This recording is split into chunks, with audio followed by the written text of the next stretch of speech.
Network Entertainment. Ang pinaka-exciting part sa transformation is, ito na yung kapag ka pumapasok, pag sumasapi na sa yung spirit ng power. Diba? Habang nagmi-makeup ka, ito na yung parang unti-unti nafe-feel mo na yung power na lumalakas ka na. Parang nasusuot mo na yung armor ng confidence. Ito na yung highest version of yourself. You're becoming who you really are. Nawawala na yung mga social structure na you're limited, bakla ka lang, or wala kang kwenta. Hindi.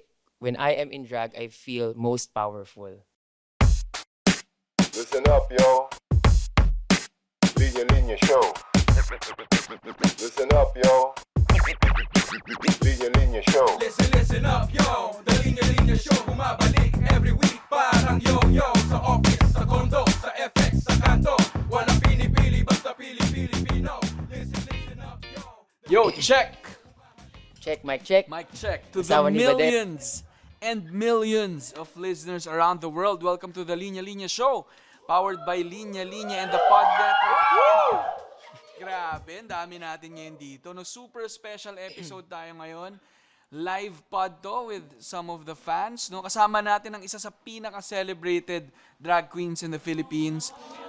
Fierce looks, unforgettable performances, and the fearless voice. Hanep, isang tunay na icon Wow. ng Pinoy drag scene. First time ko siyang may interview dito sa podcast, pero nakita na kami nung nakaraang taon sa UP Diliman sa Maki Fiesta, kung saan naging panelists kami sa isang forum na ang topic ay Humor as Power, kasama si Isa Villaverde, Humor. moderated by Carla Vier.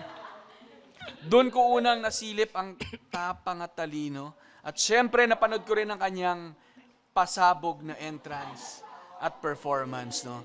Aminin ko, hindi ako expert sa drag. Disclaimer, itong collab na nangyayari na to, this interview, is also my way of getting to know more about drag, the art, and the essence of this form. No? Buti na lang, and walang halong eme to, no? Fans ng drag, at ng ilang team members ng Linya, at matagal na rin humahanga sa kanya. Kaya mga kalinya, bring it on at mag-ingay para sa nag-iisang Brigiding. Ding, ding, ding! Ding, ding, ding, ding, ding, ding, ding, ding, ding! Ding, ding, ding, ding, ding! Brigiding! Hey, Kamusta? hi! Kamusta? Okay naman. Ito, medyo masama yung pakiramdam, pero anong araw ngayon? It's a Thursday. Happy Thursday, everyone! Or kung anumang araw nyo ito pinakikinggan, magandang araw po sa inyong lahat. Magandang araw sa inyong lahat. It's a brand new ding! It's a brand new ding. And grabe, kung naririnig nyo, may mga ibang tinig na nasa likod ng ating recording. Ang sayo pala mag-introduce, tapos may mga comments agad na ano, no? Oo, May diba? may Buhay na backup buhay na ang lang. energy. Yes. Grabe. So, medyo unique itong episode natin kasi live pod siya na may audience, no? Na fans, ano? Pero, again, grateful ako na finally magkausap na tayo. Nakausap ko si Brigiding noon last year sa UP. Sabi ko sa kanya, kasi grabe yung mga niya doon, yung pag-share niya. And natuwa kami doon sa panel na yun. Sabi namin, gawin ulit natin to. Parang sa podcast naman. May mga natanggal na hindi nasama, no? Si Isa, pati si Carlcho. Yung mga kasama natin doon. Pero, buti nandito si Brigiding. No? Kumusta ka naman yun niya? Parang medyo under the weather. Pero, Yeah, parang 3 days na akong medyo masama ang pakiramdam. Pero mabuti-buti na since last night until today. Pero meron pa ring ubo at sipon. Pero sana hindi ako nakakahawa. Buti na lang malayo. Eh mga nahawa na. Hindi, uso talaga ang sakit ngayon eh, di ba? uso talaga. Oo, umiikot. Flu So, season. Flu season. Hindi ako sakitin eh. Oh. Pero Same. parang first in 2 years ko lang ito nagkasakit. Nilagnat. Hindi lang pala fierce to. Talagang to. Matibay. No? Pero, bukod sa flu, nakakahawa yung energy ni Brigiding. And sabi ko sa'yo nung sa Maki Fiesta, nung pagpasok mo talaga, nag-iba yung aura ng buong place. Ang laki-laki ng place, ang daming mga media, ng mga nanunood. Pero iba talaga, doon ko unang na-witness Di ba paano yung first niya. time mo nakapanood ng drag show or ng drag performance? Anong buwan nga ba yan, yung sa Maki Fiesta? I'm not sure pero last year yun. Last year siya, ay August siya, August. August. So, una ko siyang napanood. Talaga? And then, pangalawa kong napanood ay si Tita Baby sa Linya Linya Land. So, proud din kami sa Linya Linya kasi ang tagal na namin gusto talagang mas maka-connect with the drag community. And dahil nga avid fans yung team, tapos pinush namin na yung Linya Linya Land kasi ano siya, mostly music and comedy. And may mga visual arts. Sabi namin, wow, gawin natin na may kasamang drag. So, grabe rin yung reception ng mga tao. So, ang nakakatuwa lang kasi mix of different communities yon, na comedy fans, na music fans, may hip-hop fans, sabay biglang bang si Tita Baby doon. Nakita ko yung mga itsura ng mga tao and alam ni Tita Baby rin yung reception. Nagulat siya. Kaya nabitin niya rin siya. No? So, doon ko unang nakita. And then, nung pangalawang beses, pero nung sa'yo, Iba din yun. Iba din. So, Thank you. kaya yun nga, parang glimpse pa lang. Kaya itong nakikita ko yung video mo kanina, disclaimer kanina, pinapanood ko yung video ni Brigading. Spectacular talaga. Spectacular. Wala lang, parang ang daming mong iba-ibang appearances, iba-ibang and puro pak, boom, parang lahat na ng Parang pwede ang daming mong maisip. pasabog. Parang Oo. pinagsama-sama lahat ng pasabog sa isang Grabe, video, sa isang grabe. one-minute video. Grabe. Then yung pinanood niya kasi, for everyone's context lang, yung mga highlights ng career ko for 12 years. So ito yung mga places na na-visit ko, mga brands na ginawa ko, commercials, ads, and yung mga best of the best na mga videos and moments ko in my career. Yun. Kaya Ganda. siguro naloka siya ng konti. Grabe, no? Glimpse pa lang yun. Char! Hindi, sure lang. Wala pa. Pero sige, Brigading, no, alam ko, lalo na mas magdi-deep dive tayo sa naging career mo rin. Pero yun nga siguro just to parang give a better idea for our listeners. Siyempre, yung mga kasama natin dito, alam na nila to. No, pero para sa akin at saka sa ibang listeners siguro, viewers natin, para lang mas may magka-idea pa sila. No? Ano nga ba ang drag? Okay. For me kasi, iba-iba ng definition ng drag. May iba't ibang kanya-kanyang pag-define ng drag. But for me, drag is my personal, artistic way of expressing myself. So parang through this art form, I was able to express my feelings, my emotions, the way I see things. Kumbaga, kung may painting ang mga pintor, merong songs ang mga singers, ako naman ay merong drag. So dito ko pinagsasama-sama yung love ko for music, for arts, for storytelling, for communicating to the audience, performing on stage. So lahat ng aspects of art, dito ko pinagsasama-sama. My love for fashion, for makeup. So it's all tied into one performance. And that makes drag. Grabe, no? And through this art form, which makes it special, is I get to feel most free. Dito yung parang nafe-feel ko na I am most powerful. Dito ko parang meron akong armor na ito yung version ni Brigading na matapang, malakas, parang unbeatable. Ito yung, parang nung umpisa, ito yung alter ego ni Brigading. But this time, I'm still learning kasi may mga powers si Brigading in drag na I thought hindi available kay Brigading out of drag. Pero I am in the process of learning to apply both powers and combine them into one persona, which is just the Brigading. Woo! Power. Ang dami, di ba? Power, Ang power. malalim. Hindi Hindi, kasi hindi. malalim talaga siya. Oo, pero parang ako, ang ganda ng pagkaka-articulate mo, no? Ang nakikita ko rin, parang, siya culmination siya ng iba't ibang art forms, no? Kasi nga, visual performance din siya. Modeling, acting, theater, singing din eh. Music. Diba? Music, dancing, and more, no? So, parang rolled into one, na art form yung drag. Kaya sinasabi kong spectacular eh. Spectacular! Spectacular. Kasi ang hirap niyang i-define dahil nga ang dami niyang elements into one. Pero isang solid thing din siya. No? Ganun yung... Very profound. Oo, very profound. And I think nga, ang ganda rin na very personal yung the way you defined it. Kasi, I think, syempre, ibang drag artists din, meron din silang sariling personal. May sinasabi nga si Mother RuPaul, yung host ng RuPaul's Drag Race. Sabi niya, we're all born naked and the rest is drag. So parang everything that's happening, how you present yourself, how you dress up, is a form of drag.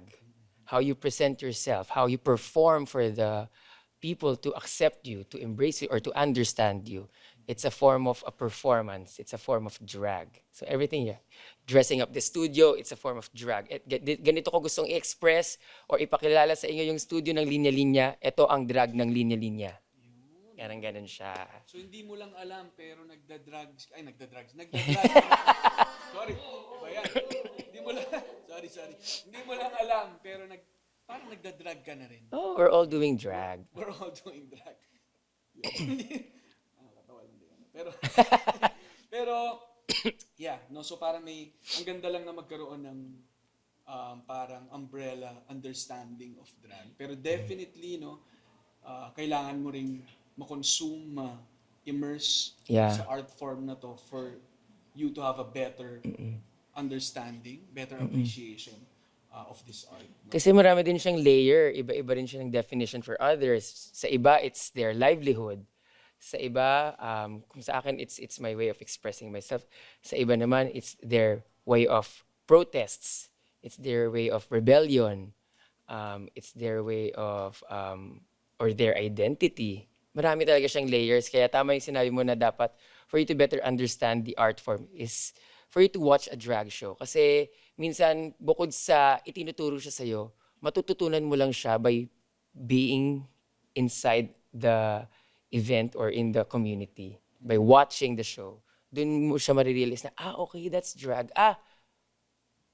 Doon ka magkakaroon ng parallelism. Parallelism? Doon ka makakaharap ng connection na, drag pala yun. Yung pala yung meaning nun. Ba't iba yung sa kanya? Ba't iba yung meaning niya ng drag? Okay, drag din yun. May mga ganong instances. Gets. So parang kunyari, syempre the way you described it, naunawaan ko siya, naririnig ko siya. No? Pero nung pinanood ko yung video, nakikita ko rin siya. Pero nung nakita kitang mag-perform in person, iba rin yung ma-experience siya. No? So parang iba-ibang layers din yun of experiencing and understanding drag.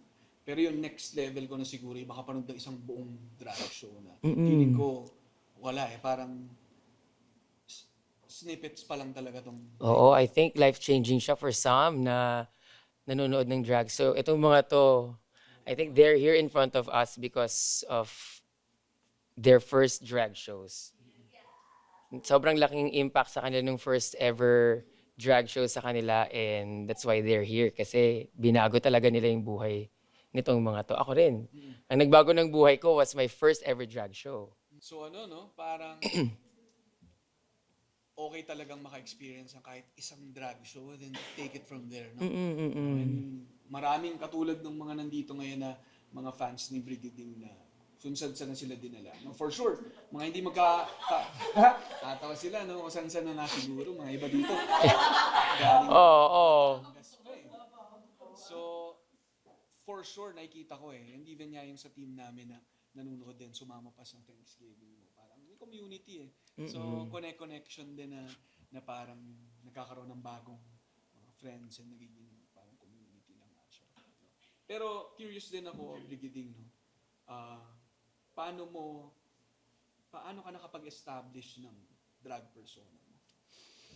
Alam niyo yung drag persona ko, hindi ko siya binuo before starting. Nag-develop na lang siya. So para siyang diamond. Diamond! Para siyang diamond na as the years go on, na perfect lang siya ng na-perfect or na-polish lang siya ng na-polish. Siyempre when I was starting, I was finding myself, kung paano ko best i-present yung sarili ko. Gusto ko ba ng malaking buhok? Ako ba si black hair? Ako ba si blonde hair? Ako ba si, um, ano? Wala. Bakit? Parang gano'n. So, parang time yung nagsabi sa akin and dun ko na-discover kung sino ako at yung persona ko in drag. Yes, nagigets ko, no? Parang hindi siya yung, drawing ko kung anong itsura yung, ito na siya. So parang, nagtry ng iba't iba until mas mahuli mo kung Ma-fine-tune mo kung sino ka or ano yung best parang branding para sa'yo na talagang fit sa style mo and aesthetic mo. And would you say na parang buo na yung brand or yung persona ni Brigading or continuous pa siyang Oo, alam mo parang hindi mo masasabing buo na or tapos na kapag pagka-drag yung ginagawa mo eh. Kasi that's part of the art form eh. It's to challenge the norms. It's challenging the idea, the picture. It's challenging the boundaries. So hindi ka pwedeng malimitahan sa, eto lang ako. Ako ay dapat laging naka-blonde hair, na mahaba ang kuko, na ito lang yung lagi kong pina-perform. Kailangan you're always exploring, para kang chameleon. Kasi yun nga yung yun nga yung power ng drag eh. You get to be who you want to be at the moment that you feel like what you feel like. So, parang nagigets ko rin na parang pwede kang maging iba-iba pero iisa ka pa rin. Parang ikaw pa rin si Brigading pero kaya mong maging iba-ibang versions nung pero Brigading. intact pa rin yung Yes, yung DNA mo. Okay. Paano naman yung sa song choices sa performance pieces mo? Pati rin ba yung song choices, part din siya ng nagiging identity ng isang drag performer? Na may consistency rin sa types of songs? Ganun ba siya? And paano yung sa'yo? Actually, siya, sa umpisa, mag-explore ka talaga. Hahanapin mo kung ano ba yung bagay sa'yo. I mean, wala talagang limitations ang drag. To begin with, walang limitations ang drag. Kung anong gusto mong gawin mo. Pwede kang maging alternative drag queen today and then tomorrow you're the most beautiful pageant queen or glamorous queen. Pwede yun. Walang limitations sa drag. Pero for me kasi, nung nag-uumpisa ako, lahat sinubukan ko. From Broadway musicals, to ballad songs, to rock, to pop music. Lahat in-explore ko para meron akong collection ng information kung ano ba yung nagpapasaya sa akin, ano ba yung gusto ng audience, ano ba yung songs na maiko-convey ko yung certain emotions na nararamdaman ko at a certain moment. Para by the time na yun yung gusto kong gawin or ipakita or i-perform sa mga audience, yun yung ipipick kong performance, yun ipipick kong kanta, yun yung ipipick kong style or aesthetic at that moment. So parang siyang collection of ideas na iba-iba ng style, iba-iba ng aesthetic, but still, ikaw pa rin yun. Galing. And, so yun yung sa song choices. And, ayun, may tanong ako parang pag drag ba, kailangang lip sync siya? Or may mga nagda-drag din ba na they use their actual voices? Meron talaga. Parang initially, nag-start lang siya na ang art form is lip syncing. So, living the fantasy na kunyari, ikaw yung kumakanta. Also kasi parang naging in history, part of the protest as well. Kasi noong mga unang panahon, hindi nakakapag-perform, di ba, ang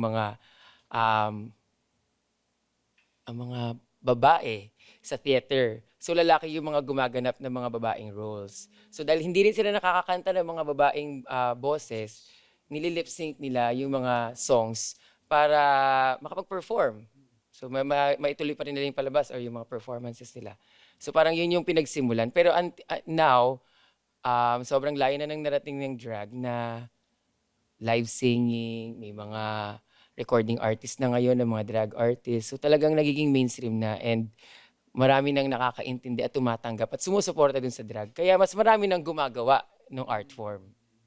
Ikaw, nagla-live singing ka ba? Na-try ko na ba sa live performance?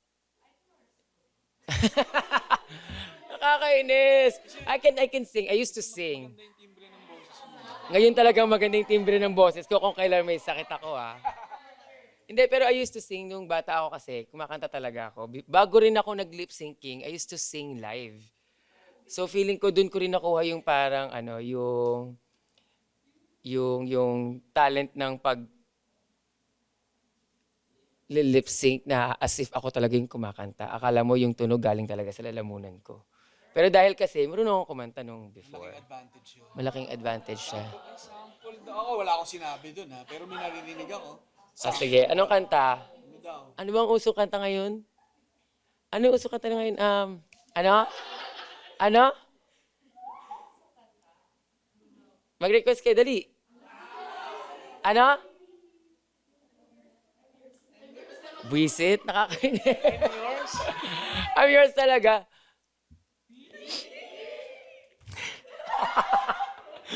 Well, you done me in the bed, I felt it. I tried to be chill, but just so hot that I melted. I felt right through the cracks, and I'm trying to get back. Ang lamig nung hangin. Parang ang lamig nung hangin bigla. May nakapagsabi na ba sa'yo na I'm yours? Ay! Marami na! Marami na. Pero, ang ganda, galing. So, and yung brigading na name, saan mo naman siya nakuha? Anong yung kwento behind the name brigading? Alam niyo yung brigading. Hayo, silver way! Brigading. Yun. So, ang tawag sa akin, brigading. Pero naiwan yun sa childhood ko. So, nung lumalaki na ako, Briggs lang yung nickname ko. Until nitong pandemic, sabi ko, kailangan kong mag-rebrand. Nag-rebranding na agad, no? Pandemic pa lang. Nag-rebranding ako kasi ang unang pangalan ko ay Gigi. So, ngayon, pinalitan ko siya. Sabi ko, parang kailangan kong humanap ng name that is really personal and close to my heart. So, yung Briggs, ginawa kong Brigading. Yeah, para siyang Briggs na bading, Brigading. Yan. Ang ganda kasi, ang catchy niya talaga. And unique. Kochi! Hindi, siya eh. Onomatopeia. Onomatopeia! Pero di ba onomatopeia? It rings a bell. It rings a bell, oo. Kaya Ding, ding, ding. matutulog eh. Kaya parang, pag tinignan mo sa isang poster, mag-stick sa'yo yung brigading eh. Sa dami ng mga pangalan. Alam mo, nung nasa ibang bansa ako, hirap na hirap silang bagitin yung brigading. Pero kapag ka nabanggit na nila, hindi na nila maalis sa dila nila. Brigading, as in, nanggigigil na silang sabihin ng sabihin. May tunog eh. Brigading, ano yung pinaka nakaka-excite sa transformation? Nakita ko ang dami mong transformation kanina. In 1 minute, aabot sigurong lampas 50 na transformation yung nakita ko. Ano yung pinaka-exciting doon? And ano rin yung pinaka-challenging sa transformation?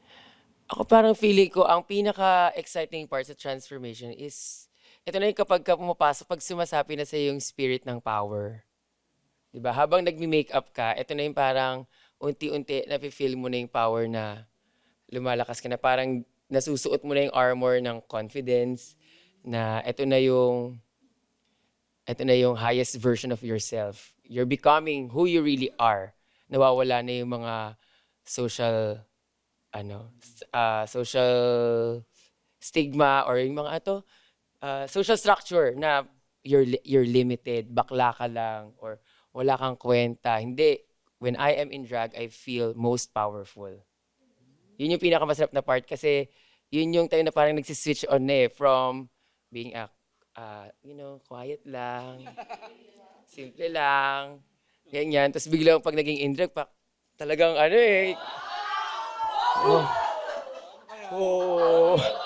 Papaturo ko sa'yo ng mga ganyan na. Bigla ka na lang nagkakaroon ng power. Hindi talagang meron talaga siya. And lahat ng nakaka-experience ng drag for the first time, nafe-feel yun.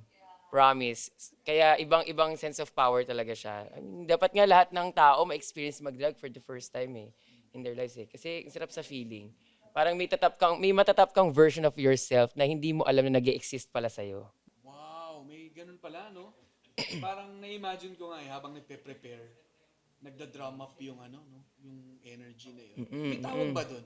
Kasi sa writing, no, kunyari sa literature, di ba parang may muse na parang pagka dumating din sa'yo yun, pakiramdam mo, masusulat mo yung pinakamagandang piece? Siguro, pwede ko siyang ma-relate sa adrenaline.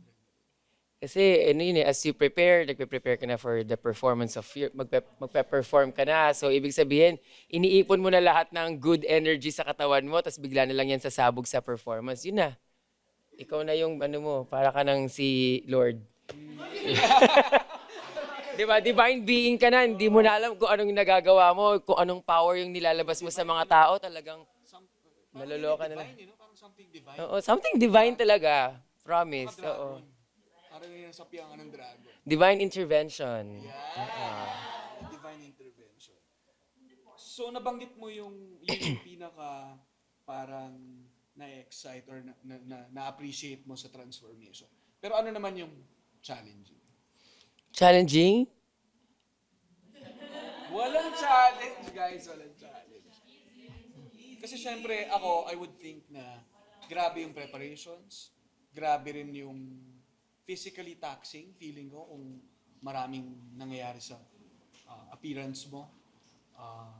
Pero yun sa tingin, ano ba, para sa'yo, ano na yun? Parang wala na yan kung meron ka nung spirit na yun. Oo. Madali na yun. Well, siguro dahil ginagawa ko na siya ng 13 years, I don't find it as a challenge anymore. Parang naging normal na sa akin yung mga ginagawa ko talaga and it's part of the practice already. So parang natural na yung ginagawa ko sa akin. Siguro kung may challenge sa akin, ito yung mga nasa kabilang end. External forces na, for example, may mga performances ka na you have to perform sa mga audience na hindi naiintindihan yung ginagawa mo. So challenge yung paano mo sila i-connect dun sa pina-perform mo. Paano ka makaka-connect sa kanila. So yun yung mga uncontrolled challenges naman. Kaya nga, no, parang yun yung kakaiba eh. Kasi kung magpo-perform ka ng drag sa isang show na people went there expecting yung Something show. else. Or some- yung pumunta muna doon para doon. Sabay sila sa energy nung performance. Pero naintindihan ko rin kung bakit challenging na kunyari nga si Tita Baby pinapunta namin sa Linya Land. Or kung ikaw yung na-invite namin na mag-perform doon, pupunta ka sa crowd na may na music, comedy, and rap, kunyari yung inaasahan. Iba rin no? Na parang kailangan mong makapture yung energy rin nila kahit na hindi sila pumunta specifically for that performance. Pero yun din naman yun din yung masarap na na challenge. Yun yung masarap na challenge na kahit hindi ka nila naiintindihan, yun yung ipa-power through mo eh. Yun yung ilalaban mo na kahit hindi niyo ako naiintindihan, ako naiintindihan ko yung sarili ko. So wala kayong magagawa kundi intindihin ito or tanggapin ito, 'di ba? Kasi siya, it's serving them, not the other way around. And yun yung na-witness ko doon sa Linya-Linya Land, nung nandun ako. And even nung sa UP, na I'm sure na may mga katulad din ako doon na hindi pa ganun ka-familiar bago sa akin. Pero na-overwhelmed talaga ako na wow, ganito pala. Tapos nag-video ko talaga. May video pa ako nun, inano pa kita, tinag pa kita. So, parang may ganung impact siya, no, na kahit sa mga bago. And tatawid din tayo dito kasi kahit sa ibang art forms naman, I feel like makaka-relate din with what you're doing, with drag. Kasi nga, combinations of different art forms. So, parang kung music fan ka, may naririnig kang music, no? Kung dance, fan ka, grabe yung sayaw. Grabe rin yung performance. Theatrics nyo, no? And yung visual, model ka, grabe yung model mo. So, and kahit ka pa kahit rap battle, artist ka, pumupunta ka ng stage, nag-perform ka, you're presenting yourself.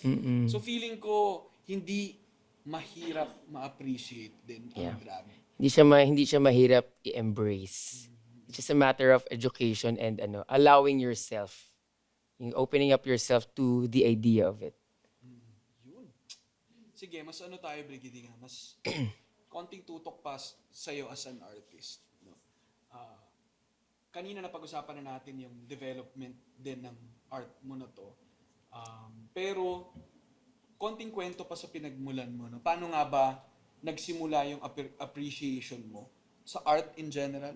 Sabi mo kumakanta ka nung una. Pero saan ang galing yung appreciation mo sa art? And then paano ka naman napasok sa makulay na mundo ng drag? Kasi bata pa lang ako, yung tatay ko was also an artist. So, nung lumaki ako na yung tatay ko was a painter, so may mga paintings kami ng Last Supper sa bahay dati. Nung bata ako, may mga version siya ng mga Amor Solo na gawa niya. Tapos bata pa lang ako, tinitraining niya na talaga akong mag-drawing, magsayaw-sayaw, mag-perform. Siyempre, kalaro ko mga babae, so nagsasayaw kami ng Barbie Girl. Tsaka yung mga why, tan tan tan tan tan. Ako ba yung mga ganon? Yun, ganun yung mga sinasayaw namin nung bata ko, mga M2M, yung mga kinakanta ko noon. 1994, 5, ganyan. Oo, 90s kids kasi ako eh. Tapos, nung nalaman niya na, or nung tinanggap na nila na babading-bading ako, parang ang kwento ng tatay ko sa akin, parang ginamit niya yung art para maging sandata ko daw. Para pag dumating yung time na I am old enough, hindi ako sisinusinuhin, hindi ako babastusin kasi meron akong sense of value through my art. Parang ganun. So, sa tatay ko talaga nagsimula. And then, nung high school ako, nag-theater naman ako. Doon ako napunta sa pagti-theater. And then, hanggang college, nagti-theater din ako. Tapos, after college, naghahanap ako ng trabaho na I can perform, parang do theater, but also party. Nightclub, 'di ba? Syempre bading ako eh. Yun din yung coming of age ko na, 'di ba, parang hinahanap ko yung tribe ko, naghahanap ako ng ng safe space for me to belong.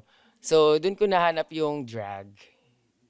So doon, ang ganda na meron kang exposure sa art mula sa tatay mo.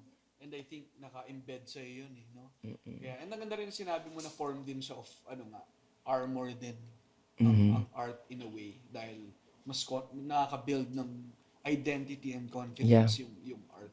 So from your dad na visual artist to appreciation ng katulad ng maraming bata na mga songs like Aqua ng mga pop songs, and then nag-theater ka pa. Nakikita ko na yung culmination niya na that led to drag, no?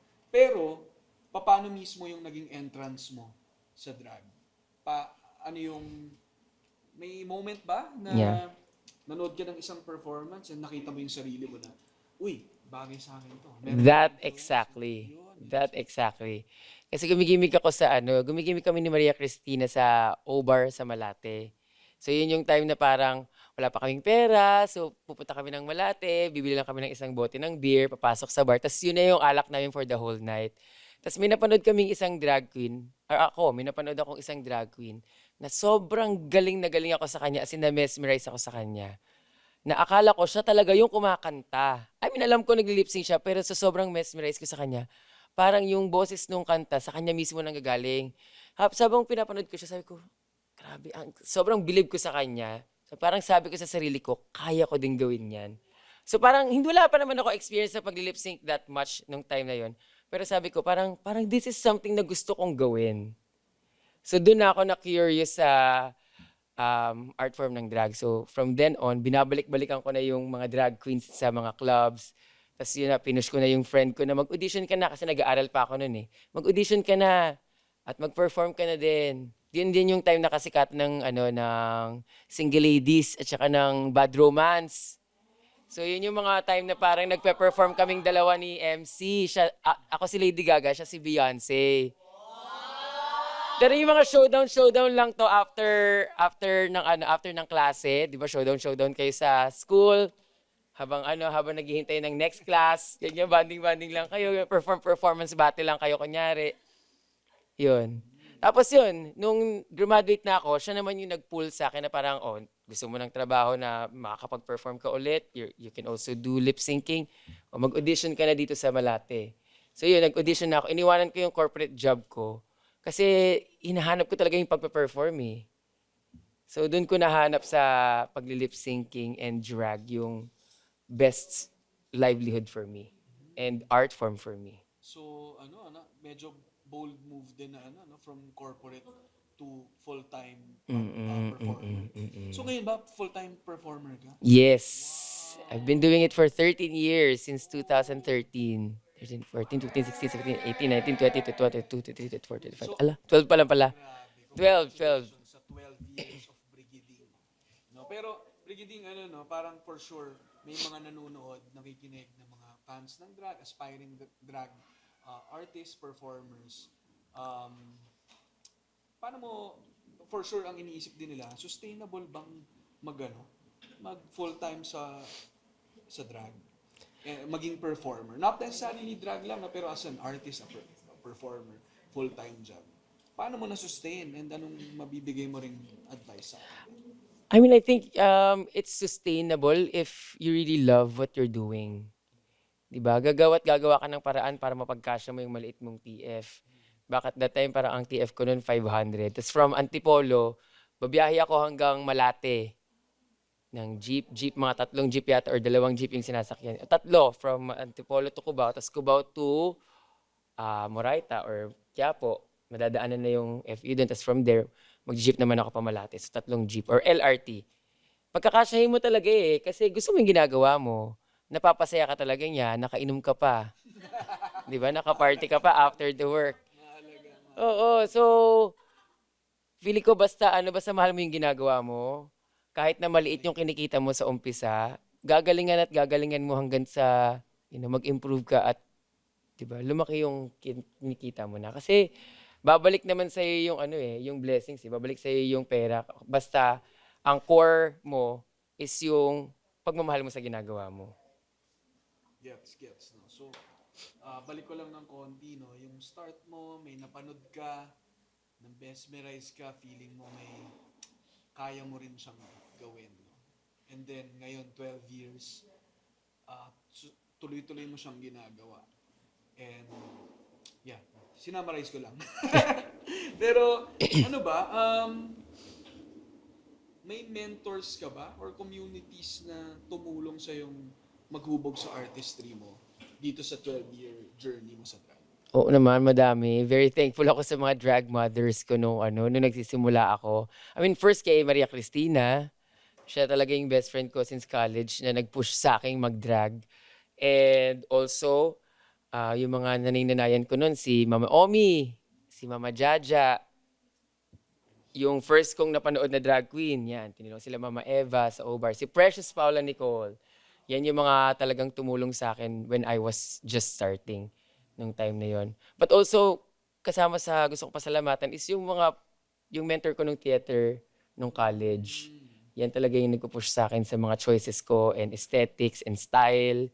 Yan, yung pagiging experimental ko and conceptual ko sa mga choices ko. Doon ko naman natutunan sa theater with Dudes Terania. Shoutout sa mga nabanggit ni Brigading for sure.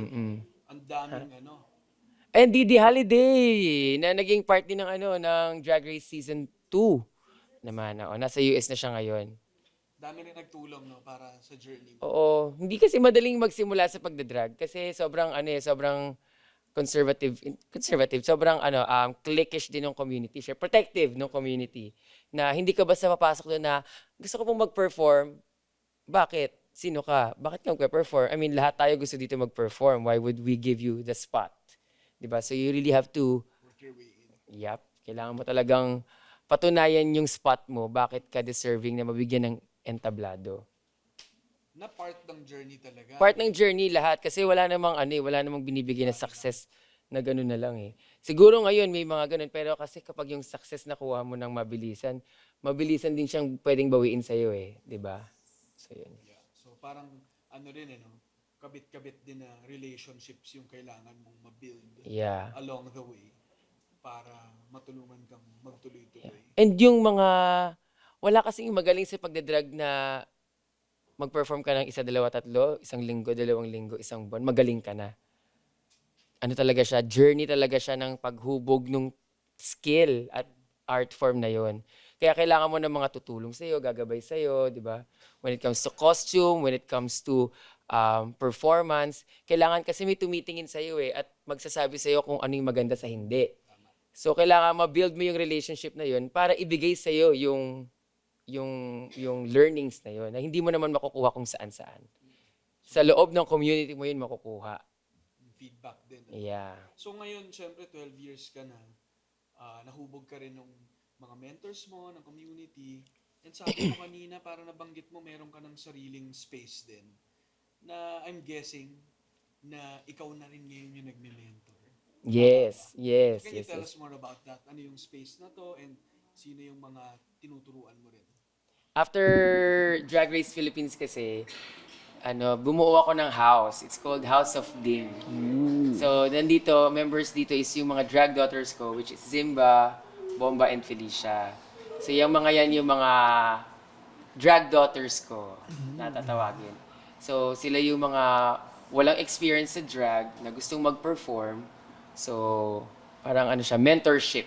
Ako yung nagtuturo sa kanila kung paano mag-perform, mga do's and don'ts sa pag-perform, and even out of drag, yung mga do's and don'ts, di ba? Backstage, behind the drag, adulting, lahat. Pinakikailaman ko, kasama na lahat. dun. Ginaguide ko talaga sa Siyempre. kanila. I mean, parang gusto ko talaga silang maging the person that they can be. Diba? Wow. Grabe. Ibang level of fulfillment din. Oo, ang sarap sa feeling. Very satisfying siya. And I think, rin siya, ibang sense of purpose yung binigay nila sa akin after season 1. Hindi ba rin kapag nakita mo silang mag-grow, tapos ikaw na yung nanonood sa performances nila? Nakaka-proud. Sobrang nakaka-proud talaga. Lalo na kapag sila naman yung pinapalakpakan, sila naman yung nakaka-achieve ng mga bagay na na-achieve ko dati and hindi nila in-expect na ma-achieve nila before they met me. Shout out sa mga drag daughters ni Brigading, no? Eh. Gagaling. No. So, recently, Brigading, nabalitaan ko, nagkaroon ka ng Thanksgiving party. Sayang di ako nakapunta, no? Pero dinaluhan siya ng Linya Creatives team. Ang cute pa ng photos nila, no? So, yung mga events na meron ako, hindi pinupuntahan ng team ko, eh. Oo. Pero nung sa'yo, pinuntahan, ano? Natatawa yung iba sa likod kasi totoo, eh. No? Mucha! Hindi, biro lang. Pero happy ako makita yung photo na they all attended, no? And kwento naman, ano bang highlights at special moments doon? And siguro para maintindihan ko rin, kasi syempre yung naiintindihan ko lang, may mga shows, eh. And then, hindi ko alam na meron din palang ganito na may mga Thanksgiving party. Kanina may sinabi ka rin na galing kayo kagabi sa isang viewing party. Oo. No, parang maraming side quest din pala ang... Oo, maraming nangyayari talaga. Ang dami Oo. nangyayari. Lahat ng events ngayon nilalagyan na ng drag queen para mas maraming pumunta dahil very supportive talaga yung mga fans. So yung Thanksgiving naman na yun, it's for parang it's a mid-season Thanksgiving for the fans, for the creatives, for the friends, sa lahat ng mga sumusuporta sa akin since I started may mga friends nga na dumating na sobrang tagal ko ng kaibigang tumutulong sa akin or umaalalay sa akin eh. So parang lang siya, it's really just a party for everyone na gusto kong pasalamatan. Kasi I don't think na ma-reach ko yung level or yung point kung nasan ako ngayon kung hindi dahil sa kanila. So yun, lang yun. It's a simple kiki party. Yun, a little bit networking. Pero may performance din. May performance din. Wow. And more of just a celebration of me and where I am right now. Just really to give back. Parang itong Gratefulness night lang talaga siya. Parang itong ginagawa rin natin ngayon, Pod, This is a celebration of Brigading's journey rin, And may isang dagdag ako na tanong na siguro baka mas para to sa mas knowledgeable or nasubaybayan yung drag scene over the years, bilang 12 years ka na rin na nasa sa drag, kumusta nga ba yung drag scene noon versus ngayon? Masasabi mo ba na continuous yung paglago ng drag community sa PH at ang appreciation sa art form na ito? Sobrang laki ng difference. And napakasarap na mabuhay. Napakasarap na mabuhay in this lifetime na na-experience ko to. Kasi kung before, yung drag scene na papanood mo lang sa mga nightclubs, ang sweldo lang is 500 to 800 pesos. Ngayon, Umaabot na ng trillions, ganyan. Hindi naman tayo abot sa trillions. Ngayon, yung mga drag queens, may kita mo, may music, may sariling kanta, nasa pelikula, nagko-concert, nasa mga movies, Brand endorsers. brand no? endorsements, iba't ibang shows, here and there, may mga brand shows. Kung dati sa gabi mo lang napapanood, ngayon sa umaga, may mga drag shows. So, ang sarap sa feeling dahil din to, I think, it's because of the support of the Filipino fans. Sobrang grabe yung suporta natin sa drag dito sa Philippines. Kaya palawak ng palawak yung naaabot natin. So mas maraming tumatanggap, mas maraming nakaka-appreciate dun sa art form. Dati kasi underground lang tayo eh, parang palamuti lang tayo sa mga clubs or sa mga party events, di ba? Ngayon tayo na yung star of the event, tayo na yung bida, tayo na yung pinupuntahan. Woo! And dahil yan sa mukhang collective effort din ng mga drag performers and drag fans. And talagang yung mga fans talaga. Like, Na nagtutulak. dahil very supportive sila, lumalaki ng lumalaki yung reach at lumalawak ng lumalawak yung opportunities para sa mga drag Palakpakan artists. natin ng mga drag. So, mga pumunta dito kahit na may trabaho sila, yung mga staff namin na nanonood din lagi ng drag. Shoutout din kay Sab, na part ng Linya-Linya. Sab Magalona, I think fan din siya ng drag. No? Hi, Sab. Kay Sab, no, na isa rin siya sa mga nagtutulak sa amin for Linya-Linya to work with the community of drag. no? Nice, nice. Thank you. Yun. So, ito naman, mas forward-looking ng konti, Brigiding, no? Kasi, nakikita ko na yung videos, yung mga preview and some snippets nitong Drag Race Philippines Slation Royale. Ano nga ba to? And paano mo mailalarawan yung Slation journey mo so far? Well, Slation Royale is a competition. It's an all-star competition wherein Asian queens from around the world or different franchises of Drag Race battle in one franchise. So it's like 7 queens from international franchises versus 5 Filipino queens. So yeah, Wow. it's like battle of the best Asian drag queens around the world. Wow! Bakit yung 5 queens ay sa Pilipinas lang? Bakit puro Pilipino sila? Sa atin ba yung may malalakas na na Well, kasi queens? tayo yung host country. Ah. One, because tayo yung host country. And because maybe we are just the best queens or Asian queens in the naman, world. Baka lang. Baka kasi Filipinos are just the best queens in the world. Naman talaga. Grabe naman talaga. So, ito bang Slation Royale na to, ongoing siya? Yes, it's still ongoing. We are on our 7th episode. And I just won last night. I just won an episode. And in that 7 episodes, I won twice already. Congrats. Binibilang talaga na may pagbilang no? Yeah, kasi siya, proud feeling siya and very thankful ako sa opportunity dahil of course, for you to be in this season, you have to lose your original season. So I lost my season 1 and then this time to be able to be back and get 2 Rue badges kasi nung season 1 wala akong napanalunan miski isa. So ngayon, nakadalawa na ako, di ba parang overflowing yung emotions ko na hindi ko ina-expect na kakayanin ko. Pero more than that, mas grateful ako for the chance to showcase myself again. Kasi hindi lahat nabibigyan ng chance and we don't know kung magkakaroon ba ng kasunod or anong kasunod nito for the queens. So, happy ako na I am here in this competition. Wow, no? So, para pala masama doon, hindi kasama yung mga nanalo na noon. So, puro mga na-eliminate, ganyan. And then, may opportunity to. Parang may pagka-wild card. Wild card, yes. All-star seasons talaga siya. So, Pero grabe na na sabi mo wala ka na panalunan nung una. Una props, no, na hindi ka na-dishearten doon. Na makatuloy ka ulit dito. Pero kakaiba rin na yung una ay purely all yun, Filipinos all lang Filipino. yan. Hindi ka na baka pang international ka talaga. I don't know. Parang, no? Hindi Parang, natin no? alam. Alam mo, nung na-disheartened ako nung season 1. After what okay. happened, it was really a very low moment of my life. And then after that, I focused on, improving my craft, learning the things that I should have learned before coming dun season 1, pero hindi ko siya nagawa nung time na yun. Or ang dami ko kasing missed opportunities nung time na yun na sabi ko, hindi ito yung time or hindi ito yung chance na sasayangin ko para maipakita yung mga hindi ko naipakita nung season 1. So wow, ongoing siya ngayon. 7th episodes. Ilang episodes ba siya? 10 episodes. 10 episodes. Woo! Papunta na sa mas exciting na part. Ilan na lang kayo?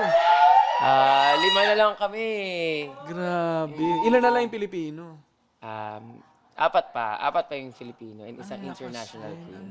Naubos din yung mga Ay, naiwan na lang na isa, pero grabe, mag-end up ata na puro Pilipino maglalaban. Tingnan natin, malalaman natin. Wow. So, exciting yan para sa mga fans ng drag, no? And ikaw na labas dito sa Slation Royale, no? Parang may nakita rin akong mga ibang projects and activities mo na meron ka nung parang fashion film, no? May mga collaborations ka rin and creative projects, no? Pwede mo ba kaming kwentuhan sa mga yan? Yeah, ever since kasi before pa ako mag-drag race, mahilig na ako talagang gumawa ng mga creative projects like yung cake. Ano siya, laboratory show siya kung saan nagkasama-sama yung mga queens from around the Philippines to perform their most authentic versions or drag. So walang limitations dun sa ano yun. Kasi di ba kapag nasa nightclub ka, kailangan usually pop songs or yung safe for the audience. Dito talagang may mga triggering performances, may mga alternative drag, iba't ibang level, iba't ibang types of drag yung pinapakita. So, yan yung mga gusto kong ipagpatuloy in the future or after Station Royale. Also, collaborations with Linya Linya, for example. Talaga ba? Meron daw? Wow, dito pa lang ata mare-reveal yan, ha? Oo. Yan, may meron tayong collaborations with Linya Linya. Oh my God. Nagpo-produce din ako ng mga drag shows with Adonis Prod House. Yan, so yung mga drag brunches namin. Yan, kami yung mga producers niyan. And Rampa. Rampa naman is a nightclub in Quezon City wherein if you want to see the future drag race queens, the future of drag in the Philippines, din mo naman mapanood yung mga performers namin. And gusto mong mag-enjoy, mag-party-party, makalimot sa problema mo for a weekend, yun yung place to be. Ang daming ganap. Pero mamaya dadaanan pa natin yung collab natin. Ano? Sige. Pero, meron akong isang topic, no, na siguro... And masingit ko lang yung fashion film ko. Go. Yung fashion film ko sa aking YouTube account, dun ko ina-upload mostly yung mga fashion film ko for my looks dito sa Station Royale. Ooh. Ito nga yung yung videos na nakita ko na tama ba, Julia? Yun yung galing eh. Grabe yung prod, no? So compilation ba siya para siyang mga snippets from your Station Royale, Hindi, like yung mga looks ko nung Station Royale, ginagawan ko ng fashion film. Oh. Oof. Imbis na i-photoshoot ko lang ng Normal, alam mo yun, ginagawa ko ng kwento, may istorya. Grabe. Pag-isipin natin yung audience kung ano. Grabe. Walang limitations talaga. Pagagawa natin sila ng meaning and their own understanding. Wow. Grabe. Galing, no? Pero, Brigading, no, konting kabig lang ng konti. Kasi, lalo na, ang dami nangyayari sa Pilipinas ngayon, Ang dami nangyayari. Medyo magulo. No? Pero, alam ko rin, nabanggit mo kanina, no? Drag is an expression, but it's also a protest. No? So, para sa'yo, paano mo nagagamit yung drag bilang boses or espasyo for social issues? I mean, the art form itself is a form of protests. Diba? Just by performing out there in your most outrageous costumes, it's a form of protest in a country na wala tayong equal rights for the LGBTQIA+ community. Also, may mga performances ka na, alam mo yun, parang sumasalamin or exact representation or reflection ng nangyayari sa society natin. And for example, just recently, I performed as Maria Ressa sa Snatch Game, sa challenge namin. So, ginamit ko si Maria Ressa and her advocacy while being true to her advocacy and making her funny. So, yun yung mga ways ko para at least makapag-inject ako ng mga statements and statements about the current issues natin. And also, I'm part of Probe na nakikipaglaban sa Fake news, fake news disinformation. and misinformation. Nice. So, mahalagang maintindihan na mismong drag as an art form is a form of protest. Yes, No? yes, Kasi nga, parang defying the norms Yeah. at parang tingnan nyo yung power namin dito. Parang ganun, no? So, And dahil din sa isang drag queen kung bakit nagkaroon ng gay rights sa Amerika, di ba? Drag queens din ang nagpasimula ng revolution nung time na yon. grabe. So, yung history ng ng LGBTQIA+ rights ay matatrack mo rin sa drag, no? Yeah. So, grabe yung yung involvement ng drag for equality. And ang ganda rin nung sinabi mo nga na may mga projects ka rin na ginagamit mo yung space mo to voice out yung issues like fighting disinformation, misinformation. Nabanggit mo na you also portrayed, 'di ba, Miss Maria Ressa na kakolab din ng linya-linya ang Rappler. Hindi talaga. Oo, para magtulak din ng good governance. So shout out din sa Rappler. So and yung Probe, no, nagkaroon kami recently rin ng isang collaboration to celebrate yung work of Probe, and nagkaroon din kami ng forum dito na na-interview rin namin sina Jackie Manabat, sina Tita Baby, at para mag-share about how they use din yung spaces nila for voicing out yung Yeah. concerns natin. Yeah. So ang mahalaga ring parang mas lalo kong na-appreciate tuloy yung drag, knowing na bukod sa mismong drag performances na may social issues, kanya-kanya rin kayong mga drag performers ng initiatives to Yeah. voice out Yeah. concerns, no, To sa help nangyayari. na maipakalat pa Matulak. yung information. And sa recent na rallies, nakapunta ako dun sa both Luneta and sa People Power Monument. Sa Luneta, nakita ko yung mga drag performers nandun. Nag-iikot sila. So, ang ganda rin, nakikita mo how people appreciate din the work that they do. Na naka-center of attention sila, kinukuhanan sila, pero wala lang, hanggang sa hindi lang basically sa sa entablado ng show, ng performance, active at nandyan ang drag. At mas lalo sa entablado ng ng pag-voice out ng mga pinaglalaban natin. Woo! Work. Yun ba yun? Work. Work. Pero ang galing. Wala. Yung itatanong ko nandyan na yun. Yung halaga ng boses nung mga drag queens din para kumilos tayo. Kasi daming supporters ng drag queens ngayon eh. Ang laki ng platform ng mga drag artists ngayon, kaya super duper important na gamitin yung platform talaga. Kasi sayang, di ba? And wala, iikot din lahat sa atin, nababalik din lahat sa atin. We are all one within, sabi nga ni Miss Jade. So kung ano mang nangyayari sa society natin, apektado tayo dyan one way or another.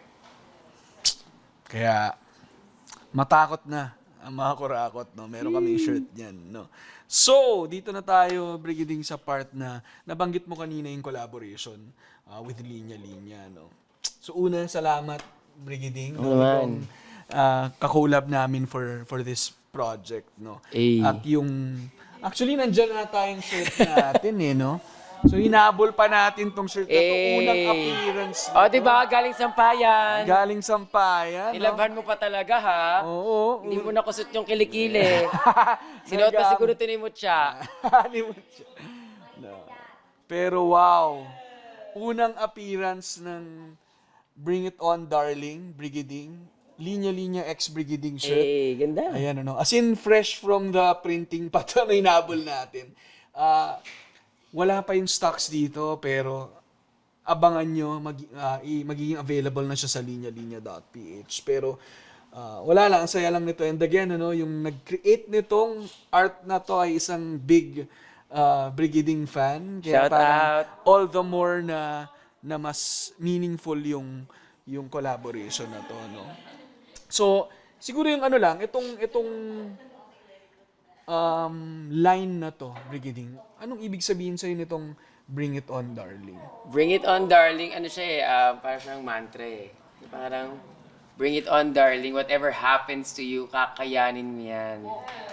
Kahit anong problemang dumating, kahit anong challenge ang dumating sa life mo, kakayanin mo yan, basta tapangan mo lang. Ganda eh. Bring it on, laban! Bring it on, laban, ano? And ang galing lang din talaga ng wordplay na nandyan yung Brigading sa loob ng Bring It On. Brigading. Ayan na, ting ting ting ting ting. Linya-linya eh, no? Wow. Eh. So kami naman, super proud kami no, na makapag-partner with you. And syempre, dun kami sa mga katulad mong figures na nag-exude ng confidence, ng power, ng positive influence sa mga artists at sa mundo, no? And itong message din na to nagre-resonate sa amin at sa maraming Pilipino na maraming pinagdadaanan din ngayon, no? Kanina lang pinag-uusapan natin yung mga problema ng bansa na applicable din to eh, na parang wag nyo kami hamunin kasi bring it on, darling. Di ba? Lalaban talaga tayo. Lalaban. Kahit gaano kahirap yan. Hahanap at hahanap. Hahabulin at hahabulin natin sila. Yan. Pwedeng suotin to sa mga next na mga events. Maganda siya. Maganda siya. I like it. I will wear it. I'm gonna wear it. Yun. So, syempre sa mga nakikinig, nanonood ng fans ni Brigading, sana supportahan nyo tong Yes, collab please supportan namin. nyo to. Oh, yan. Sold na daw. Sold na. Yay! So, magla-live selling kami ngayon. Biro lang. Yan. Pero ako, I think more than the shirt, syempre ito tela. Pero yung message ang halaga eh. And kami, honored kami na makapartner ka. And mas makilala rin pa yung drag community, ng linya-linya community, para rin maging espasyo rin ng mas pagpapakilala. So, yun. Gusto ko lang personally magpasalamat. Thank you, Ali. Salamat. And grabe, Salamat din. nag-full circle, no? Yeah. From yung meeting natin last year. Tapos hindi matuloy-tuloy yung mga Mga events natin. Oo. Pero at least natuloy na tayo ngayon. andito na tayo ngayon, So, yun lang, no? Itong shirt natin. And hopefully, start pa lang to ng iba pang collaborations. Katulad nitong podcast episode natin na mapapanood at saka mapapakinggan sa Spotify and sa linya-linya. No, sana mag-follow and subscribe kayo kung umabot na kayo sa part na to ng episode. And ito naman, linya-linya.ph, worldwide shipping yung na yan. Right. Worldwide shipping. Magpapasko na. Maganda pang regalo. Bring it on, darling. Happy New Year din, no? Tinan mo, parang Happy New Year yung Diba? Parang fireworks.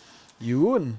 So, ako, yun naman yun sa akin, Pero, ikaw, Brigading, no? Ano pang i-bring on mo sa mga future? Kanina nabanggit mo na yung mga ilan no, na mga parating. Pero, baka may gusto ka pang i-share na dapat abangan ng mga fans mo. Well, abangan nyo lang po, please.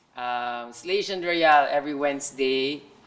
If you want to watch the viewing party with us ng Divine Divas, meron kaming viewing party every Wednesday sa Rampa. It's called The Intervention with Venus Deluxe and Precious Paula Nicole. And also, i-follow niyo po ako sa aking mga social media accounts dahil doon ako nag-upload ng mga contents and mga updates ko sa lahat ng ginagawa ko. Very exciting times ahead. On my YouTube, The Fashion Films, na mga susunod ko pang content. And yung mga future projects natin, abangan nyo na lang i-announce ko yan lahat ng mga social media. Yun, grabe, no? So, Yes. shout out sa lahat ng mga nanood ngayon. Sa inyo munang mga nandito. Ayan ang mga Live. Team Brigading Darlings. Team Brigading Darlings. Grabe yung energy dito, no? And for sure, mga nanonood, umabot dito sa part na to ng episode hanggang dulo. All over the world na fans ng drag at fans ni Brigading. Shout out sa inyo. Maraming salamat. And sa mga, linya-linya listeners na bago rin sa kanila ang drag, salamat at nandito kayo para mas to learn more about this very precious art form Yeah. at very meaningful art form. Ako mismo personally lalo kong na-appreciate yung drag. Marami akong natutuhan, Brigading, no? Thank you. Sana makapanood ka ng isang totoong or full drag show. Kaya nga. Or makapag-drag ka. Oh my And God. ma-experience mo rin siya once in your life soon. Paano kaya yun? Diba? So, I'm excited sure ako. magbabago yung buhay mo. At saka mga tao sa paligid mo magbabago yung buhay. For sure, no? Excited ako and looking forward na makapanood ng full drag show para hindi lang snippets yung nakikita ko. Pero itong episode na to, very special for me dahil mas lalong kung nakita yung mundo. At ang kulay talaga niya at ang meaningful talaga niya. And kami sa linya-linya, collaborating with someone like you.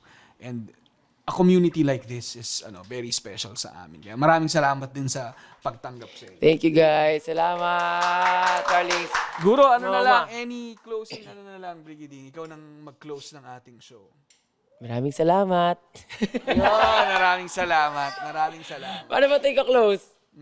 Thank you so much, Linya Linya, for having me here. I'm also grateful for the chance na makakollaborate kayo, makasama dito sa podcast mo, makilala ng mga Linya Linya community. Salamat po sa pagbubukas ng pinto ninyo para sa community ng drag. Suportahan niyo lang po, marami pang mangyayari.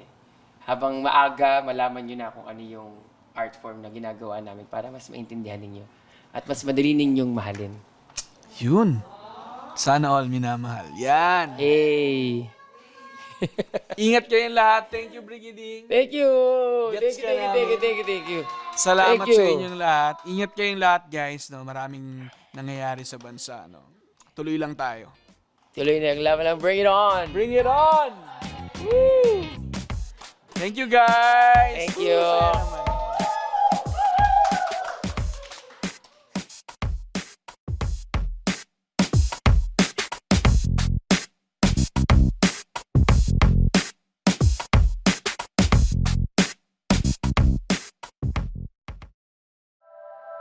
The opinions of podcast creators, hosts, and guests are not necessarily reflective of the official stance of the Pod Network Entertainment, its hosts, or other network programs. The content created by the people behind the podcast is personal and not meant to harm any religion, ethnicity, group, organization, company, or individual.